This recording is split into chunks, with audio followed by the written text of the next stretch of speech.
Et pour moi, le fait de recevoir pour la première fois de ma vie une distinction pareille sur cette terre sainte est un signe du destin, un signe du ciel, un signe divin qui montre que le Congo, la République démocratique du Congo, pays que je dirige depuis peu, est engagé vraiment sur la voie du destin de Dieu.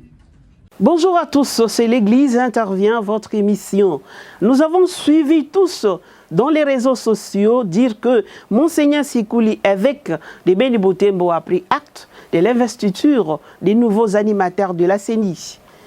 Avant tout, il faut dire que prendre acte ne veut pas dire accepter. Qu'est-ce qui s'est passé réellement?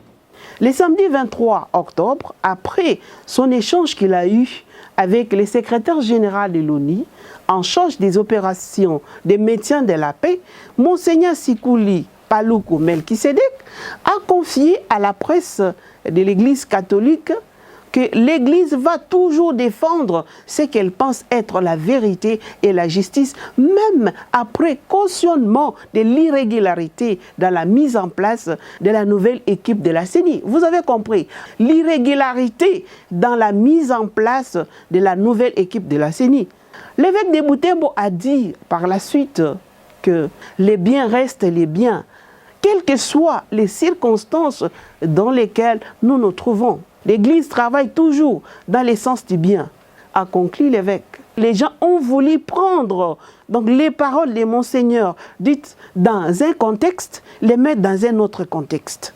Nous avons joint au téléphone Monseigneur Melkisedek. Depuis Beni, il nous répond pour vous faire comprendre que c'est dit faux et archi faux. L'Église n'est pas divisée, les pères évêques sont ensemble. Ils ont même position, ils ne sont pas d'accord.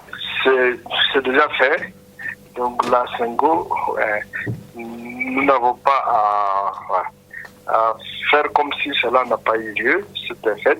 Donc nous prenons acte. Mais cela ne veut pas dire que on l'approuve, parce qu'on connaît la position de la Sengo et de l'ECC.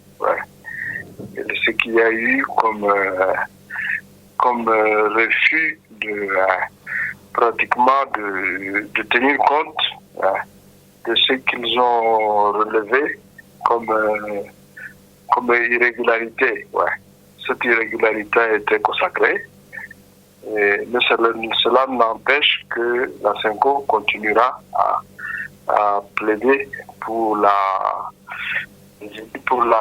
vérité et au nom de la population que nous représentons et au nom de sa voix, pour lequel souvent nous pensons. Ils ont transformé, il y avait plusieurs journalistes. Donc moi je me souviens ce qu'il faut suivre, c'est ce que la radio diocésaine qui a enregistré. Je dis, je crois qu'ils sont partis simplement du fait, ils disent, on prend acte. Alors il a fait ce texte qui n'est pas le mien. Donc c'est vraiment de l'intox, on peut dire en quelque sorte. Oui, il y a l'interview qui a suivi l'accueil du secrétaire général adjoint des Nations Unies qui est venu me voir. Et ils lui ont posé aussi la même question. Et on était encore là, alors directement ils en ont profité pour me poser. Mais moi j'ai répondu comme je devais répondre. Donc ça, pas pour dire, on connaît la position de l'Église catholique. Donc